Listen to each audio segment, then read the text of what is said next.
শেষ সপ্তক, রবীন্দ্রনাথ ঠাকুর।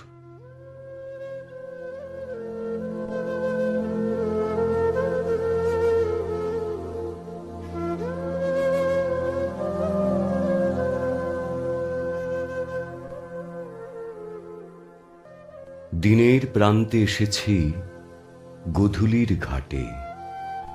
পথে পথে পাত্র ভরেছি অনেক কিছু দিয়ে। ভেবেছিলেম চিরপথের পাথেও সেগুলি। দাম দিয়েছি কঠিন দুঃখে। অনেক করেছি সংগ্রহ মানুষের কথার হাটে। কিছু করেছি সঞ্চয় প্রেমের সদাব্রতে। শেষে ভুলেছি সার্থকতার কথা। অকারণে কুড়িয়ে বেড়ানোই হয়েছে অন্ধ অভ্যাসে বাঁধা। ফুটো ঝুলিটার শূন্য ভরাবার জন্যে বিশ্রাম ছিল না। আজ সামনে যখন দেখি ফুরিয়ে এলো পথ, পাথের অর্থ আর রইল না কিছুই। যে প্রদীপ জ্বলেছিল মিলন শয্যার পাশে, সেই প্রদীপ এনেছিলেম হাতে করে।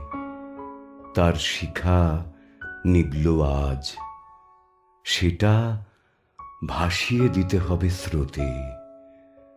সামনের আকাশে জ্বলবে একলা সন্ধ্যার তারা। যে বাঁশি বাজিয়েছি ভোরের আলোয় নিশীথের অন্ধকারে, তার শেষ সুরটি বেজে থামবে রাতের শেষ প্রহরে।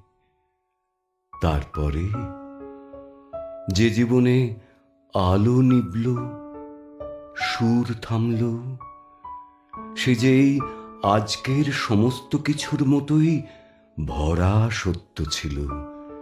সে কথা একেবারেই ভুলবে জানি, ভোলাই ভালো।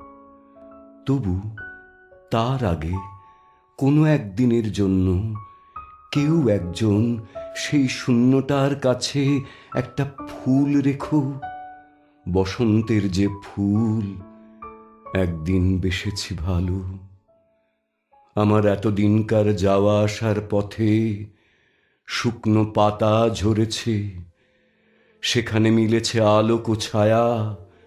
বৃষ্টি ধারায় আম কাঁঠালের ডালে ডালে জেগেছে শব্দের শিহরণ। সেখানে দৈবে কারো সঙ্গে দেখা হয়েছিল। জল ভরা ঘট নিয়ে সে চলে গিয়েছিল চকিত পদে। এই সামান্য ছবিটুকু আর সব কিছু থেকে বেছে নিয়ে কেউ একজন আপন ধ্যানের পটে এঁকো কোনো এক গোধূলির ধূসর মুহূর্তে। আর বেশি কিছু নয়। আমি আলোর পথিক, প্রাণ রঙ্গভূমিতে ছিলুম বাঁশি বাজিয়ে।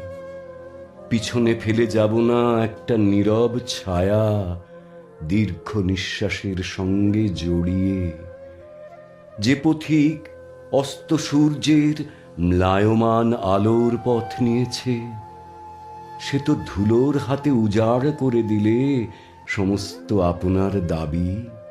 সেই ধুলোর উদাসীন বেদিটার সামনে রেখে যেও না তোমার নৈবেদ্য।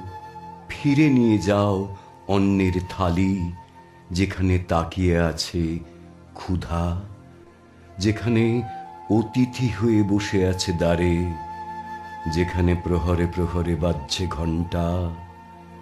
জীবন প্রবাহের সঙ্গে কাল প্রবাহের মিলের মাত্রা রেখে।